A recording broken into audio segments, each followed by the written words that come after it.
민원련의 미디어 탈곡기 973회 방송 시작하겠습니다. 네, 안녕하세요. 언론 권력을 감시하는 시민단체 민주언론시민연합. 저는 미디어 교육팀 활동가 김봄빛날입니다. 정책 모니터팀 활동가 박재린입니다. 네, 정책 모니터팀 팀장 맡고 있는 활동가 임동진입니다.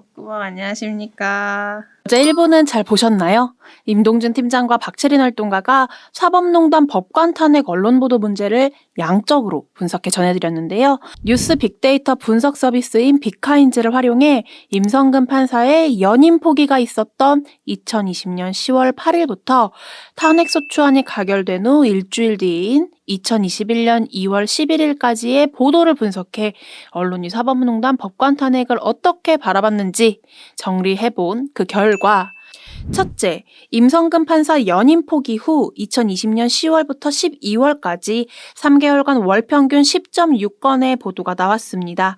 하지만 2021년 1월엔 204건, 2월 1일부터 3일까지 사흘간 기사 건수는 196건이 나왔습니다.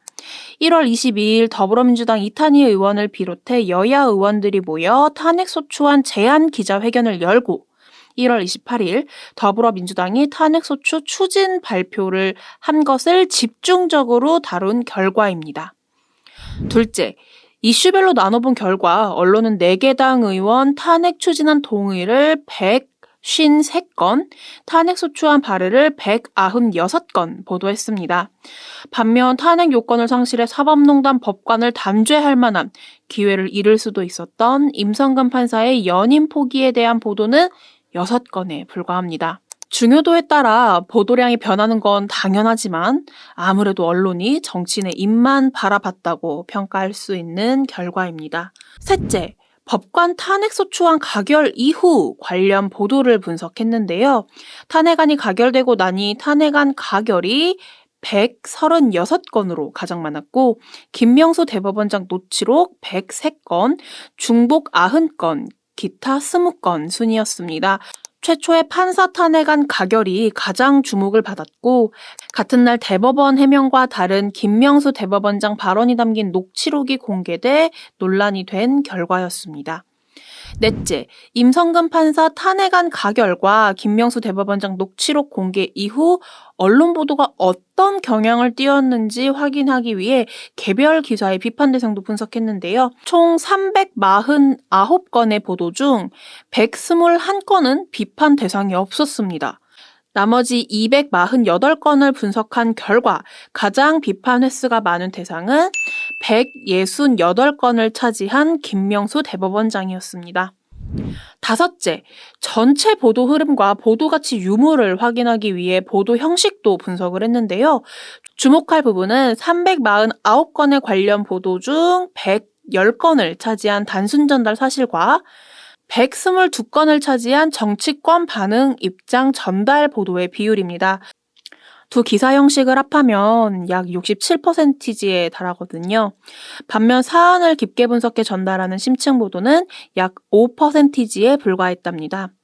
마지막으로 법관 탄핵인 만큼 취재원 중 법조계 반응도 뜯어봤는데요. 29건 기사에서 취재원은 100회 등장했습니다. 결과적으로 전 현직 판사가 취재원의 65%를 차지했고요. 변호사로 분류된 취재원 중에서도 판사 출신 변호사가 5회 등장했습니다. 전체 보도에서 판사 출신 취재원 비중은 70%에 달했습니다. 반면 교수, 검사 등 다양한 법조 취재원은 4회에 그쳤습니다. 법관 부패 사건임에도 언론이 가장 적극적으로 찾은 취재원은 법관이었다는 것이죠. 이렇게 일부의 이야기를 요약해 전해드렸는데요. 오늘은 어떤 이야기를 할까요? 본격적으로 2부를 시작하겠습니다. 그래도 뭐 양적 분석에서 그치지 않고 이제 좀 본격적으로 문제적 보도들도 함께 이야기를 해보려고 하는데요. 우선 그 위에서 이번 2월 4일부터 11일까지 그 보도 중에서 가장 많은 비중을 차지한 게 임동준 팀장님이 정치권 반응과 입장을 전달한 보도들이라고 말씀하셨어요. 좀 불필요하게 자극적인 대목들을 끌어와가지고 보도한 기사들이 좀 눈에 띄더라고요. 네, 뭐 저희가 보고서에서 몇 가지 사례를 집어넣어놨는데요. 네. 대표적인 사례가 뉴시스 기사를 전제를 한 세계일보 보도였는데 세계일보 보도 같은 경우, 그러니까 뉴시스의 기사, 네. 똑같은 기사죠. 제목이 여야 김명수 사퇴 공방 다운패치고 정쟁 말라 vs 자격 상실 이 내용이었어요. 그래서 네. 사실 이 제목만 봐도 내용이 다 유추가 되는 그쵸. 기사들이거든요. 정치권에서 김명수 사태를 가지고 공방을 벌였는데 네. 한쪽에선 이렇게 말했고 한쪽에선 이렇게 말했다라는 보도예요. 네. 그래서 내용을 보면 그대로 나옵니다. 그래서 앞서서 제목에 나왔던 내용들이 더불어민주당하고 국민의힘 대변인이 했던 발언들이에요. 그 양 당에서 나오고는 입장들이거든요. 그래서 굉장히 선정적인 발언들도 있습니다. 뭐 청와대와 정부 여당의 충견으로 나팔수로 빙의를 한 것이다. 김명수 대법원장이 이런 비판이 나왔고, 반대로 임성근 판사가 녹취라는 비인격적 꼼수를 쓴 거다. 뭐 이런 이제 비판도 나왔고요. 네. 그래서 이렇게 표현한 대목들이 그냥 그대로 다 전달이 됐습니다. 이 보도에서는 심지어 뭐 국민의힘 김웅 의원하고 전주혜 의원 페이스북도 가지고 와서 얘기를 하는데, 뭐 페이스북에 있는 표현이 레오 3세와 같은 반열에 오르는 분이다. 뭐 사기 공화국이다. 뭐 이런 표현들이 나오는데 이걸 그대로 다 보도에 실어주는 거예요. 그래서 이 보도 내용을 보게 되면 굉장히 선정적인 표현들과 정치권에서 여과 없이 나오는 발언을 그대로 다 볼 수 있습니다. 그리고 뭐 대표적 사례와 하나 더 넣어둔 거는 한국일보의 보도였는데, 한국일보 보도 같은 경우는 주호영 국민의힘 원내대표가 KBS 최경영의 최강시사에 출연해서 네, 했던 라디오 발언들, 프로그램. 네, 그 발언을 그대로 옮긴 거예요. 근데 주호영 원내대표가 무슨 주장을 펼쳤냐면은 대법원장의 배석 판사로 있었던 그 사람이 청와대의 문재인 대통령의 법무비서관으로 갔다. 일단 이런 정황을 얘기를 합니다. 네. 그런 다음에 김명수 대법원장하고 청와대 사이에 교류가 있었으니까 이 녹취록 내용을 보면 탄핵 얘기를 하는데, 이 탄핵 얘기는 거래 없이는 할 수가 없는 얘기다. 그러니까 본인과 가장 가까웠던 사람을 청와대 법무비서관으로 보냈고, 네. 그리고 탄핵을 이런 식으로 거래를 하듯이 얘기를 했다라는 거는 둘 사이에 교류가 있었고, 청와대와 김명수 대법원장 사이에 교류가 있었고, 그런 다음에 거래를 해서 탄핵을 이런 식으로 거래한 거다. 이거 라는 약간 주장을 펼친 거예요. 음모론 아니에요? 맞습니다. 그러니까 물론 이 주호영 원내대표의 주장이 사실일 수도 있어요. 사실일 수 있는데, 사실인 걸 밝혀내려면 구체적인 근거를 가지고 와야 되고 굉장히 네. 결정적인 근거를 가지고 와야 되는데, 주호영 원내대표가 든 근거들은 정황밖에 없거든요. 네. 그렇게 보이는 걸로 의심되는 정황밖에 없어요. 그러니까 결정적인 핵심 포인트, 스모킹건이 없는 상태에서 정황이 이런데 이런 거 아니야 라고 제기를 한 거거든요. 사실 언론이라면 당연히 판단을 해야 되잖아요. 이 정황이 정말로 합당한지, 그리고 이걸 반박할 수 있는 이 다른 정황들이 있는지 없는지 이런 걸 따져봐야 되고, 네. 근거가 있는지를 생각해보고 기사를 써야 되는데 그런 게 없습니다. 이 기사는. 일단 주호영 원내대표가 언급한 이 정황 외에 별다른 근거나 뭐 혹은 이 주장을 검증하기 위해 한 시도들이 없어요. 그냥 전달만 한 보도거든요. 이런 보도들이 앞서서 말씀드렸지만 정치권 입장과 반응을 전달하는 보도들이 가장 많았다고 했잖아요. 네. 근데 그런 보도들이 이렇게 채워져 있다라는 겁니다. 그래서 이런 내용만 봐도 사실 굉장히 불필요한 보도고 가치가 없는 보도잖아요. 그러니까 그렇죠. 별로 영향가가 없는 보도잖아요. 네, 딱 그 말이 맞는 것 같아요. 그래서 물론 이 임성근 판사의 탄핵안 자체가 정치권의 주도로 이루어졌죠. 이탄희 의원을 중심으로 해서 진행이 된 거니까. 그리고 결과적으로 탄핵 소추안은 국회의원들의 표결을 통해서 진행이 되기 때문에 국회의원들 그리고 정치인들의 입장과 발언을 전달할 수밖에 없어요. 취재를 할 수밖에 없다고요. 그걸 전달하는 건 저도 동의를 해요. 필요한 일이고 당연한 건데, 근데 언론의 역할이 단순히 사실만 전달하고 있는 게 아니잖아요. 그 사실을 전달할 때 가치 판단이 들어가야 되는 거고, 뭐가 필요한 건지를 생각을 하면서 보도를 해야 되는데 그런 절차가 없는 거죠. 판단하고 검증하는 절차가 없이 그냥 가져다가 전달해 주는 거예요. 사실 이렇게 되면 그냥 확대 재생산만 해주는 거거든요. 네. 흔히 우리가 이런 보도들을 따옴표 보도라고 하잖아요. 네, 맞아요. 그러니까 따옴표 보도의 전형이 이번 사건에서도 그냥 그대로 드러났다. 이렇게 보이는 거죠. 사례로 대표적인 사례라고 해주셨더니 더더욱 좀 그렇게 느껴졌던 부분인데 굉장히 영양가 없는 보도들이 있었다. 좀 이렇게 한번 이야기를 해보고요. 그 팀장님 제가 위에서 박채린 활동가하고 이야기를 했던 게요. 김명수 대법원장 그 동기들 단톡방에서 너 나가라 이런 이야기를 했다고 제가 얘기를 했잖아요. 근데 지금 우리 모니터 보고서 보니까 임성근 판사의 동기들도 성명을 냈다. 뭐 요런 기사들도 있다고 해요. 제가 좀 읽어볼게요. 한국경제 이제 제목은 임성근 사시동기 140여 명 김명수 먼저 탄핵해야 집단 반발이라는 2월 5일자 김명일 기자님의 기사인데요. 사법연수원 17기 동기 성명 전문을 기사와 함께 싣고서 법조인이 이 사건과 관련해 집단 성명을 낸 것은 이번이 처음이다라며 탄핵돼야 할 사람은 임 판사가 아니라 바로 김 대법원장. 이미 형사재판에서 죄가 되지 않는다면 무죄를 선고한 행위에 대해 법률권 국회의원들의 헌정사상 초유의 일선 법관에 대한 탄핵 소추를 한 것 등의 주장을 좀 여과 없이 전달했다고 하고요.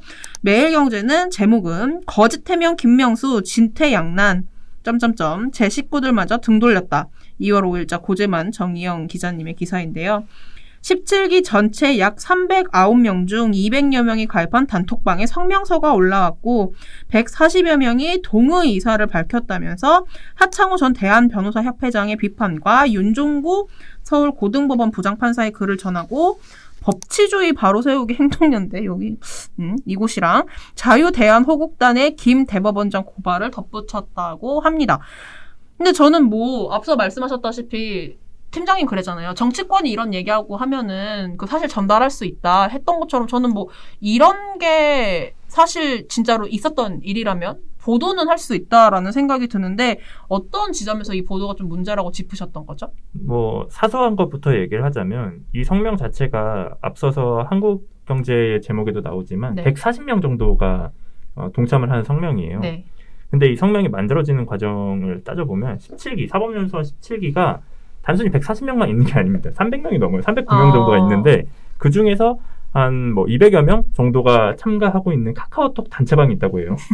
네, 그 카카오톡 단체방에서 이 한 140명 정도가 동의를 해서 성명을 낸 거죠. 네네. 정황은 이렇게 됩니다. 그래서 따져볼 만한 지점이 그럼 첫 번째로 300명 중에 140명이 동의를 했는데 사법연수원 17기 명의로 나간 이 성명이 대표성을 띠는가? 대표성이 있다고 볼 수 있는가? 이걸 따져봐야 되는 거고요.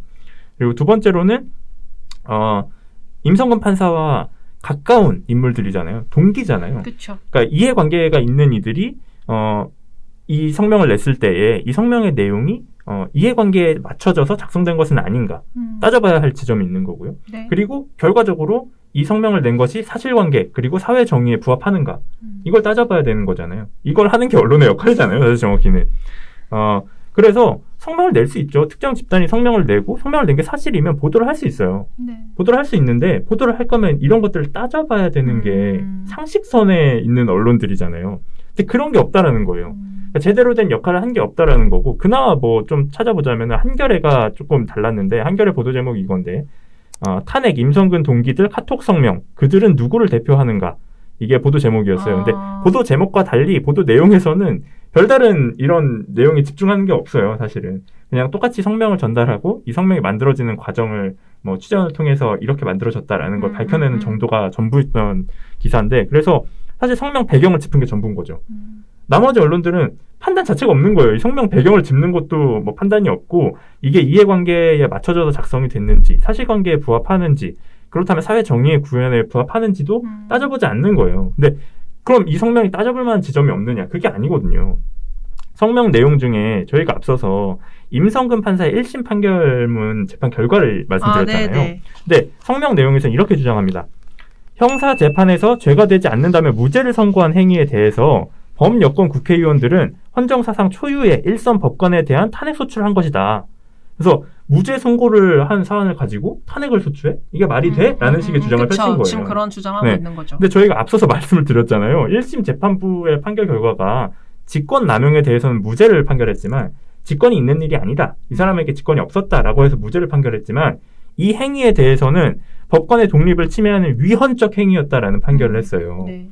그래서 이미 1심 재판에서도 이게 위헌적 행위다라는 네. 거를 입증이 된 거거든요. 네. 재판 결과에서도. 근데 이런 내용들을 싹 빼놓고 무죄를 받았는데 어떻게 탄핵이 될 수 있냐라는 식의 주장으로 가고 있다라는 거죠. 약간 그러면 말장난하고 있는 거죠. 그렇죠. 그러면 적어도 제대로 된 언론이면 이 지점을 짚어야 된다라는 거예요. 이 성명이 잘못됐다, 이 지점이.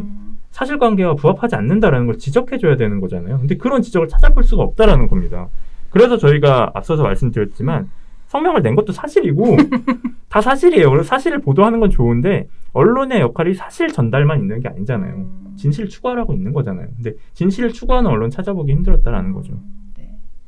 그렇게 이야기를 해주셨어요. 아, 그래요. 매번 배우고 있습니다. 언론이 사실만 전하는 게 아니라 그 사실 안에 있는 진실도 전해야 하고 그 사실이 정말 맞는지 본인들이 좀 직접 발로 뛰어서 이야기를 확인하고 전해야 되는데 좀 그런 부분이 부족했다라는 거 다시 한번 저는 이번에 정책 모니터팀이 준비한 이번 사법농단과 법관 탄핵 문제에 대한 모니터 보고서를 보면서 느꼈던 것 같아요. 마지막으로요. 갈등을 부추기고 극단으로 유도하는 오피니언들이 있다고 하는데 그 지점까지 짚고 좀 이제 오늘 이야기를 마무리해보도록 하겠습니다. 오피니언은 뭐 원래 기사보다 주관성도 강하고 좀 표현이 세기도 하고 좀 그런 경우가 있어서 그런 거는 감안을 하고 저희가 읽어봤던 것 같은데요. 그런 지점을 감안했는데도 정책 모니터팀에서 문제라고 짚은 오피니언들이 있다고 합니다. 박채린 활동가가 좀 얘기를 해주시죠. 앞에서도 계속 지적을 했듯이 주장이 있으면 근거가 있어야 되는데 그쵸. 이제 너무 조곤조곤 때리시는 것 같아요. 근거가 없고 이제 정제되지 않은 단어를 선택한 문제들이 보이는 칼럼들이 몇 개 있었는데요. 먼저 매일경제 2월 9일자 김세영 칼럼입니다. 제목은 거짓말 명수의 버티기. 여기서 명수는 김명수 대법원장을 말하는 거죠. 아, 우리 저는 약간 중의자 생각했어요. 모모의 명수 네, 뭐 그런, 이런 것처럼. 그런 의미도 있죠. 그래서 내용을 그대로 워딩을 읽어드리면 국회가 임성근 판사를 탄핵시킨 2월 4일을 사법 치욕의 날로 신문들이 제목을 뽑았는데 김명수 대법원장이 정치의 눈치를 심하게 보면서 거짓말을 한 게 들통난 때문이라고 얘기를 하는 겁니다. 사실 임 전 판사의 재판 개입 사실은 전혀 외면을 하고 좀 억지를 부린 거라고 볼 수 있고요. 그리고 임성근 판사의 사표를 수리해주지 않아 탄핵 절차의 아가리로 밀어넣었다.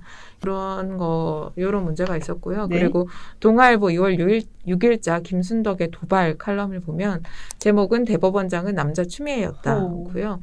어떤 얘기를 하고 있냐면 환송심을 통해 판결이 바뀐 이재명 경기도지사와 은수미 성남시장의 재판을 언급을 하면서 이제 김 대법관이 이제 분에 넘치는 자리를 앉혀준 데에 대한 보험 판결을 한 게 아닌가. 라는 글을 실었습니다. 근거가 없네요. 그러니까 보험 판결이 사실이라면 정말 심각한 문제이잖아요. 그쵸. 그런데 사실 근거가 없는 주장이었습니다.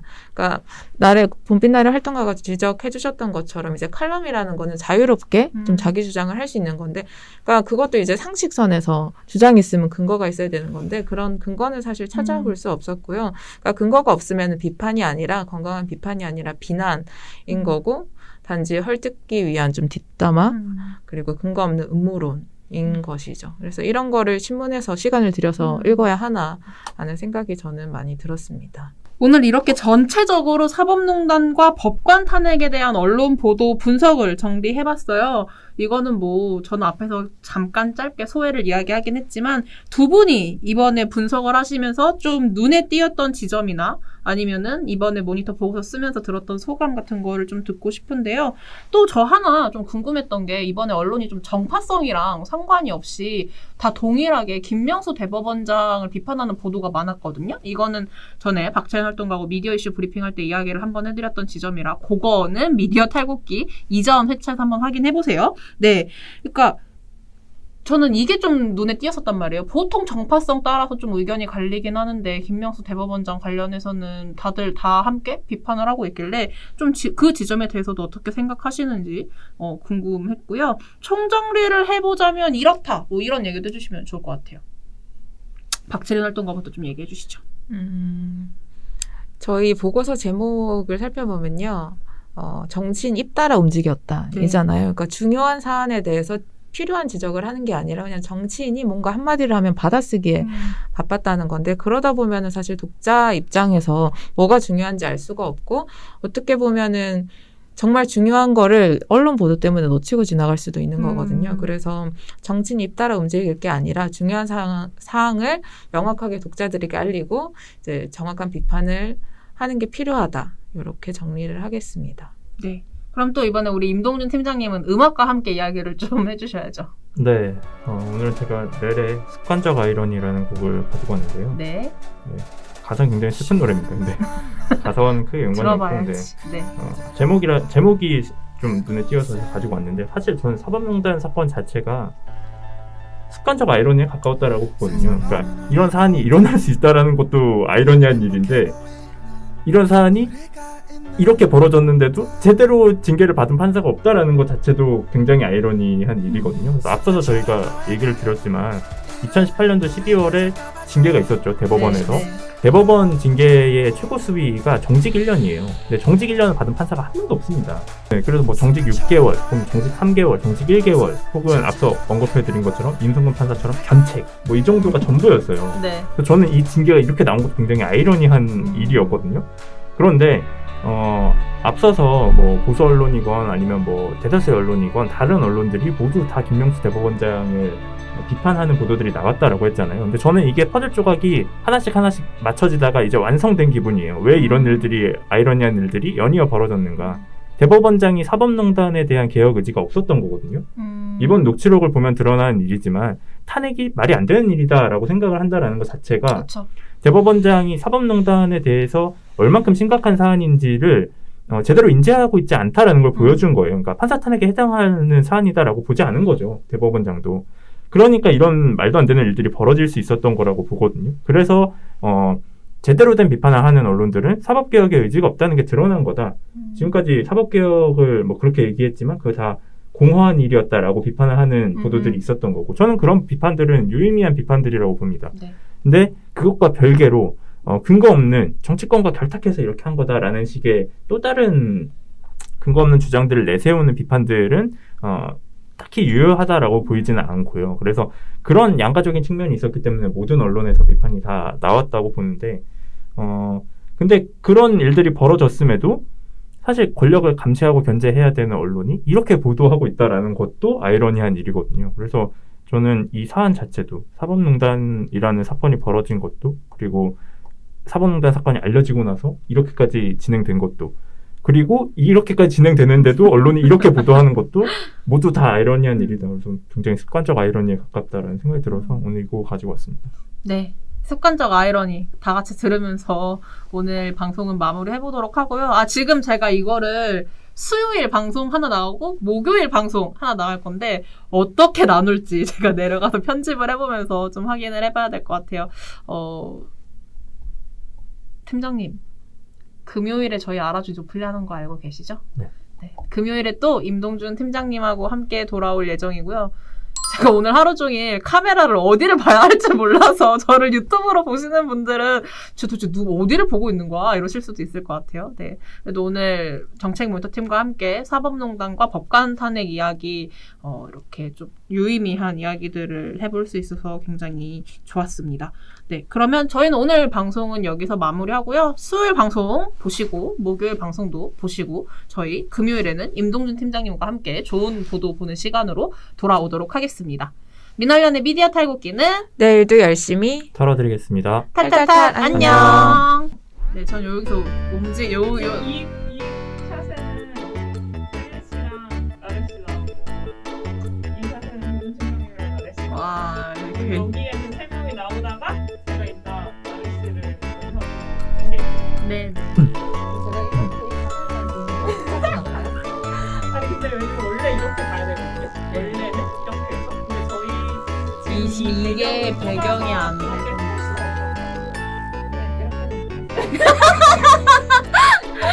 너무 즐겁다. 제가 그럼 이걸로 아니면 이게 또 미디어 이슈 브리핑 할 때 우리 잠깐 얘기했던 게 제가 기억이 나가지고 박채인 활동가에게 한번 물어볼게요. 그때 왜 우리 기억나시나요? 그 박명수 대법원장 서울대 법 김명수 저 뭐라 했죠? 박명수 저 박명수 주말에 무한도전을 엄청 봐가지고